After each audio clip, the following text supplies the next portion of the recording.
9회차 프리랜서는 1인 기업입니다. 시작합니다. 여러분, 한 달쯤 됐을까요? 요즘 한창 인기 있는 김생민 씨가 자기 하루를 어떻게 보내는지 TV에 공개한 적이 있어요.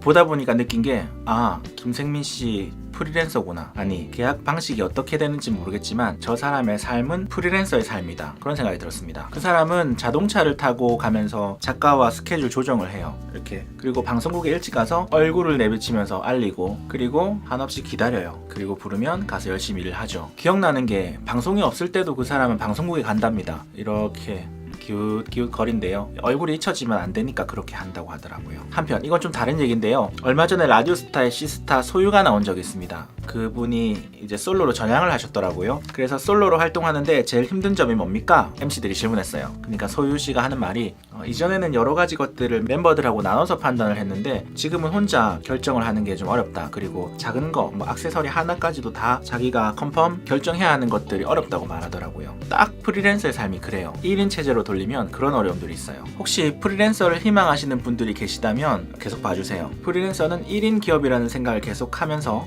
고민하시면 좋아요. 1인 기업, 모든 것, everything, everyday, 모든 걸 혼자 결정해야 되기 때문에 어려움이 좀 있거든요. 그 중에는 세금, 회계 문제, 영업하는 일, 홍보하는 거, 그리고 그 일을 잘 해내기도 해야죠. 거래처 관리도 해야 되고요. 여보세요? 그리고 딜도 해야 돼요. 이번에 50만원 해주시죠. 근데 아무리 계산해봐도 50만원에 안 돼. 이거는 남는 게 없는 거예요. 그러면 세금 계산하고 이렇게 해가지고 한 70만원을 주셔야겠는데요. 원하지 않으시면 다른 데 가서 하세요. 이런 딜도 해야 되는 거예요. 그러니까 회사라면 여러 파트에서 나눠서 하는 일들을 혼자 그걸 다 해야 돼요. 근데 이거를 다 하는데 하나라도 잘못하면 안 돼. 딜을 잘못하면 고생만 진탕하고 일은 바쁘겠지만 매일 라면만 먹는 거예요. 그리고 영업도 잘하고 딜도 잘한다고 칩시다. 근데 일을 못해. 이게 안 되는 거예요. 다른 예로, 일도 잘하고 딜도 잘합니다. 근데 홍보를 안 해. 안 되는 거예요. 전화가 안 오는데 무슨 딜을 할 수가 있어요. 일을 하고 싶어도 못 하는 거예요.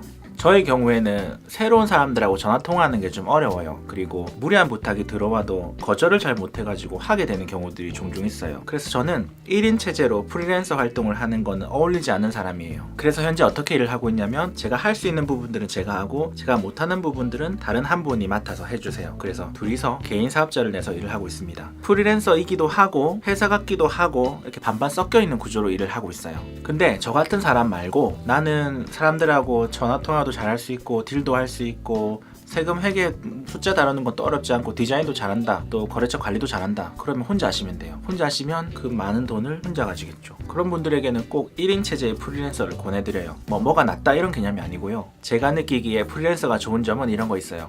우선 상사의 눈치를 안 봐도 돼요. 그리고 일이 없으면 그때부터 강제 휴가가 되는 거예요. 휴가, 베리케이션, 베리케이션, 그냥 일이 없어, 놀러 가면 돼. 그동안 돈을 모아놨으니까. 그렇게 뭐를 좀 시키고 나면 일하기가 좀 더 좋잖아요. 감정적으로도 좀 안정이 되고. 물론 돈은 왔다 갔다 할 수 있어. 근데 이건 통장에 그냥 잘 모아두면, 우리 옥상에 있는 물탱크처럼 그냥 들어오고 나가고 하는 거를 조절해주는 그 물탱크처럼만 집착하지만 않으면 괜찮아요. 물탱크에 근데 물이 안 채워지면 이제 그 사업 그만해야죠. 그 정도는 생각하고 우리 가는 거잖아요. 그러면 웬만한 회사 생활보다 훨씬 만족도가 큰 게 이 프리랜서 일인 것 같아요. 물론 월급을 안정적으로 받는 것도 좋죠. 저축도 금방 될 거고 하루하루 열심히 일하면 되잖아요. 뭐가 낫다 이렇게 말하고 싶다기보단 이런 방식의 삶도 있다는 걸 좀 말씀드리고 싶어요. 회사와 1인 체제의 프리랜서 이렇게 딱 떨어진 거 말고 그 중간 단계도 있고, 그 중간에 중간 단계도 있고, 내가 좀 더 잘 일할 수 있는 구조를 만들면 돼요. 그게 없다고 해서 할 수 없는 게 아니에요. 그건 만들면 되는 거예요. 그러니까 조금 더 편안하게 생각하셨으면 좋겠어요. 이것저것 다 할 수 있는데 만약에 세금 문제가 좀 버겁다고 칩시다. 그럼 그것만 돈을 써서 회계사무소에 맡기면 돼요. 내가 또 못하는 다른 부분이 있으면 사람을 들여서 할 수 있는지 구해보면 되죠. 전화만 받는 사람 혹은 영업만 해주는 사람, 그런 구조도 세상에 많이 있어요. 영업해주면 갖고 와서 내가 일을 하고 마무리 짓는, 이 부분에선 좀 자유롭게 상상하셨으면 좋겠어요. 그러니 이 회사 생활이 좀 힘들다 하시는 분들, 프리랜서 한번 생각해보시고 더 다양한 구조들도 생각해보시고, 프리랜서로 현재 일하고 있지만 사실 회사에 가서 안정적으로 좀 월급을 받고 싶으신 분들, 회사 완전 그냥 생 회사, 대기업 회사의 끝, 열심히 일해야 되고 밤늦게까지 일해야 되고 이런 거 말고 좀 느슨하면서 적은 돈을 버는 회사도 있을 거잖아요. 그런 것들까지 폭넓게 고려하셔서 우리 스트레스 받지 않으면서 일하셨으면 좋겠습니다. 그리고 열심히 일해서 치킨 사 먹고 맥주 사 먹고 영화 한 편 보고 그러면 좋잖아요. 그리고 이렇게 유튜브도 보시고 많이 봐주세요. 구독해주시고 시청해주셔서 감사해요. 안녕.